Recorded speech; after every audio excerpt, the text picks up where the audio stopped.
আসসালামু আলাইকুম রহমতুল্লাহ। প্রিয় সপ্তম শ্রেণীর শিক্ষার্থী বন্ধুরা, গত ভিডিও ক্লাস পর্যন্ত আমরা মূলত আলোচনা করে শেষ করেছিলাম তোমাদের ইংলিশ পাঠ্য বইয়ের ইউনিট 2 এর এক পর্যন্ত। সো আজকের এই ভিডিও থেকে আমরা সম্পূর্ণ নতুন একটা ইউনিট 3 শুরু করতে যাচ্ছি। সেটা হচ্ছে হোয়াট আর ফ্রেন্ডস ফর, এই ইউনিটটা নিয়ে, অর্থাৎ বন্ধু আসলে কিসের জন্য। তো ফার্স্টে আমরা এখানে দেখো লার্নিং আউটকাম রয়েছে। আউটকাম শব্দের অর্থ হচ্ছে ফলাফল, অর্থাৎ আমরা যে পাঠটা স্টাডি করব বা পড়ব এর মাধ্যমে আমরা কী কী ফলাফল অর্জন করতে সক্ষম হব।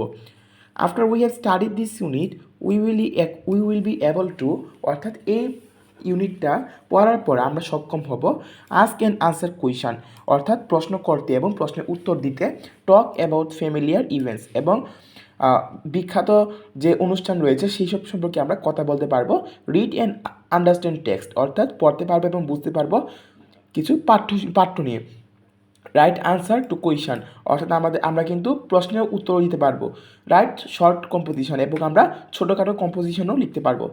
সো আশা করি এই এই ইউনিটটা পড়ার পরে আমরা এই বিষয়গুলো শিখতে পারবো। তো এরপর যদি আমরা চলে যাই লেসন 1টা যেটা রয়েছে, লেসন 1টা হচ্ছে প্রাইজ গিভিং ডে এর স্কুল। প্রাইজ গিভিং মানে হচ্ছে পুরস্কার বিতরণী, অর্থাৎ স্কুলের পুরস্কার বিতরণীর দিন সম্পর্কে এখানে কথা বলা হয়েছে। ফার্স্টে দেখো এখানে 3টা কিওয়ার্ডস রয়েছে। ফার্স্টে আমরা কিওয়ার্ডসগুলো অর্থগুলো একটু জানবো।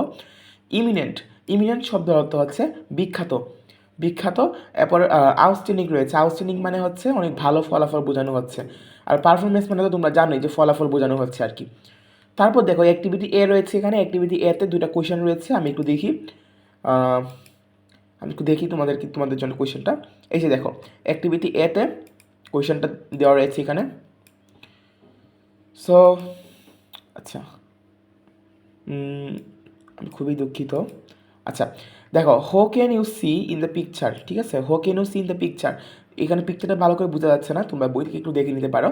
বলা হয়েছে যে I can see some students and a teacher in the picture, ঠিক আছে, অর্থাৎ আমি এখানে কিছু স্টুডেন্ট দেখতে পাচ্ছি এবং একজন শিক্ষিকাকে দেখতে পাচ্ছি বা শিক্ষককে দেখতে পাচ্ছি। তারপর বলা হয়েছে হোয়াট আর দে ডুইং, তারা কি করছে। দে আর টেকিং প্রাইজ ফ্রম দিয়ার টিচার, তারা তাদের শিক্ষকের কাছ থেকে পুরস্কার নিচ্ছে, ঠিক আছে। সো এবার চলো আমরা একটু আমাদের যে পাঠটা রয়েছে মূল পাঠটা সেটা নিয়ে একটু আলোচনা করি। বলা হয়েছে read the text about prize giving ceremony, অর্থাৎ প্রাইজ গিভিং সিরিমনি নিয়ে এখানে যে টেক্সটটা রয়েছে সেটা আমাদেরকে এখন একটু পড়তে হবে। Farabi is Flora's best friend, অর্থাৎ ফারাবি নামে একজনকে বলা হয়েছে যে হচ্ছে ফ্লোরা নামের একজন মেয়ের অনেক ভালো বন্ধু। They live in the same area, তারা একই এরিয়াতে বসবাস করে বা একই এলাকায় বসবাস করে। Also they are both in class 7, তারা পাশাপাশি তারা কিন্তু অবশ্যই তারা দুজনেই কিন্তু একই ক্লাসে পড়ে এবং তারা কিন্তু ক্লাস 7এই পড়ে। But they go to different schools, কিন্তু তারা ভিন্ন স্কুলে যায়। It is a school holiday, এটা ছিল একটা স্কুল ছুটির দিন। Flora has come to visit Farabi, অর্থাৎ ফারাবিদের বাড়িতে ফারাবিকে দেখতে এসেছে। দে আর টকিং, তারা কথা বলছিল। Flora wants to know, Flora জানতে চাইল about the prize giving ceremony of Farabi school, অর্থাৎ ফারাবি স্কুলের যে পুরস্কার বিতরণী দিনটা ছিল বা অনুষ্ঠানটা ছিল। এখানে সেরিমনি অর্থ হচ্ছে অনুষ্ঠান, অর্থাৎ এই প্রাইজ গিভিং সেরিমনি বা পুরস্কার বিতরণী অনুষ্ঠান সম্পর্কে জানতে চাইলো। কার স্কুলের? ফারাবি স্কুলের। তখন ফারাবি বলতেছে ইয়েস্টারডে, অর্থাৎ গতকাল, yesterday was our school prize giving day, মানে গতকাল আমাদের স্কুলের পুরস্কার বিতরণী অনুষ্ঠান ছিল। Farabi says on this occasion, এই অনুষ্ঠানে our school auditorium and its dais were brightly decorated. Dais শব্দের অর্থ আছে মঞ্চ, ঠিক আছে, মানে এই অনুষ্ঠান উপলক্ষে আমাদের স্কুলের অডিটোরিয়াম বা মিলন কক্ষটা এবং এটার যে মঞ্চ ছিল সেটা অনেক ব্রাইটলি বা অনেক সুন্দরভাবে সাজানো হয়েছিল। Prizes were also neatly displayed on a separate table on the desk, এবং এই পুরস্কারগুলা অনেক সুন্দরভাবে পরিষ্কার পরিচ্ছন্নভাবে একটা টেবিলের উপর, অর্থাৎ মঞ্চের উপর একটা টেবিলের উপর সাজানো ছিল আলাদা আলাদাভাবে। All the students were present at the function, এই ফাংশনে প্রায় সকল স্টুডেন্টই কিন্তু উপস্থিত ছিল। এমং আদার্স, অর্থাৎ অন্যান্যদের মধ্যে দ্য গার্ডিয়ান মানে তো জানোই সেটা হচ্ছে অভিভাবক। The guardians and some eminent person, অর্থাৎ ইমিনেন্ট মানে আমরা কী পড়েছিলাম, ইমিনেন্ট মানে হচ্ছে বিখ্যাত, এবং কিছু অভিভাবক এবং বিখ্যাত লোকরাও কিন্তু অফ দ্য লোকালিটি, অর্থাৎ এই যে লোকালিটি বা এলাকার যে অন্যান্য গণ্যমান্য ব্যক্তিরা ছিলেন তারাও কিন্তু এই ফাংশনে উপস্থিত ছিলেন। ফারাবি কন্টিনিউস, ফারাবি চালিয়ে যাচ্ছিল, the principal of PN college was the chief guest, অর্থাৎ পিএন কলেজের প্রিন্সিপাল ছিলেন হচ্ছে আমাদের প্রধান অতিথি। তো ফ্লোরা আবার জিজ্ঞাসা করতেছে when did the function start, ঠিক আছে, মানে কখন এই ফাংশনটা বা অনুষ্ঠানটা শুরু হয়েছিল। তখন ফাবি বলতেছে ইট স্টার্টেড অন টাইম, এটা যথাযথ সময়ে শুরু হয়েছিল। অন টাইম শব্দের অর্থ হচ্ছে যথাযথ সময়ে। জাস্ট এট 4 PM, মানে বিকাল 4টায় আর কি। Farabi says our head teacher first read out the annual report, আমাদের প্রধান শিক্ষক প্রথমে যেটা করলেন, আমাদের যে বার্ষিক প্রতিবেদনটা রয়েছে সেটা পড়লেন। Then the chief guest gave a short speech, মানে যিনি প্রধান অতিথি ছিলেন তিনি একটা ছোট্ট ভাষণ দিলেন বা বক্তৃতা দিলেন। He highly praised the overall performance of the school and its excellent JSC and SSC exam results, মানে তিনি স্কুলের যে জেএসসি এবং এসএসসি পরীক্ষায় যে ভালো রেজাল্ট করে সেটার জন্য তিনি অনেক বেশি প্রশংসা করলেন।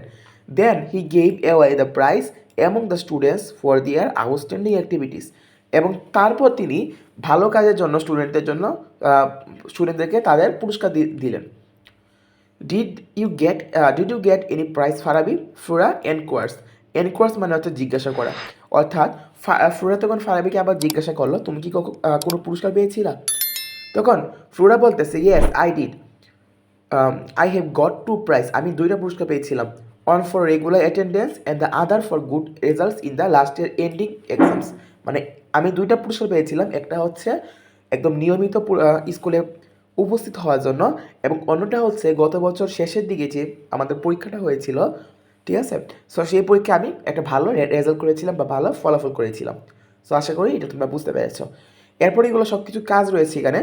সো কাজগুলো আমরা একটু আবার গাইডের দিকে ফিরে যাচ্ছি, গাইড থেকে আমরা একটু সমাধান করব। সো তোমরা কিন্তু এটা কিন্তু ভুলেও দেখবা না, এখানে যে অনুবাদটা রয়েছে সেটা কিন্তু ভুলেও দেখবা না, কারণ অনুবাদটা তোমরা নিজেরা পড়ার চেষ্টা করবা।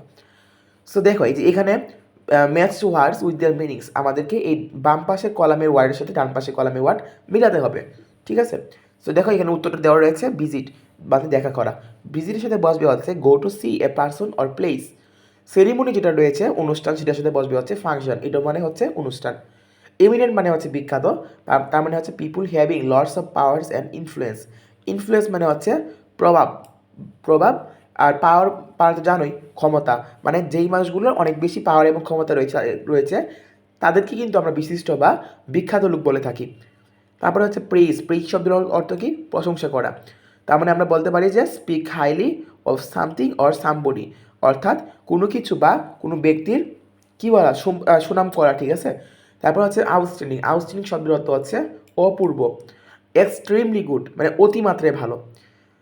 ডিসপ্লে যেটা রয়েছে প্রদর্শন করা, এটির সাথে বসবে হচ্ছে put something in a place where you can see it easily, মানে একটা জিনিসকে এমন একটা জায়গায় রাখা যেখান থেকে আমরা এটাকে খুব সহজেই দেখতে পারবো। তারপর যদি আমরা অ্যাক্টিভিটি দিদিকে খেয়াল করি, বলা হয়েছিল যে এখানে একটা বক্স রয়েছে, এখান থেকে আমাদেরকে 4টা কোয়েশন বের করতে হবে, এবং এই 4টা কোয়েশন নিয়ে আমাদেরকে আবার জোড়ায় কাজ করতে হবে।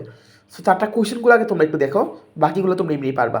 এই যে এখান থেকে 4টা, এখানে বাম পাশে একদম বাম পাশে 4টা ডব্লিউএস ওয়ার্ড রয়েছে, 2টা এখানে একটা বিভাব এবং একটা ডো ভার্ব রয়েছে, এবং এখানে কোয়েশন রয়েছে, ঠিক আছে। সেই কোয়েশনগুলো লিখবা, লেখার মাধ্যমে তোমরা উত্তরগুলো এখান থেকে বের করে নিতে পারবে একদম প্যাসেজ থেকে কিন্তু। সো ফার্স্টে রয়েছে where was the prize giving ceremony held, এই যে ইয়েগুলো রয়েছে সেগুলো ইউজ করে কিন্তু আমরা এই প্রশ্নগুলো বানাবো কিন্তু। How was the auditorium decorated, who was the chief guest at the function. তারপর রয়েছে what did the head teacher do at the beginning of the function, ঠিক আছে। সো এইগুলো তোমরা আশা করি লিখতে পারবা, জাস্ট কোয়েশ্চেনগুলো একটু দেখিয়ে দেওয়া হচ্ছে মূল কাজ আমার। তারপর বলা হয়েছে complete the passage with the verbs in the box, এখানে কিছু ভার্ব রয়েছে সেগুলো দিয়ে আমাদেরকে প্যাসেজটা পূরণ করতে বলা হয়েছে। সো দেখো পূরণ করলাম আমরা। At the end of the prize giving ceremony there, এখানে হবে কি ওয়াজ, এখানে হবে ওয়াজ, এই যে দেখো এখানে ওয়াজ বসিয়েছি আমরা। এরপর রয়েছে দ্য স্টুডেন্টস স্যাং, এখানে বসবে হচ্ছে স্যাং, ঠিক আছে। সঙের এখানে পাস্ট ফর্ম বসবে, sang danced staged a on এক প্লেস, ঠিক আছে। It was so good that everyone spoke highly, এই দেখো এখানে স্পোক হাইলি বসছে, স্পোক হাইলি অফ ইট, ঠিক আছে। সো আশা করি এটা তোমরা বুঝতে পেরেছো। তারপরে এখানে তোমাদের একটা কম্পোজিশন রয়েছে, তোমরা চাইলে এখান থেকে একটু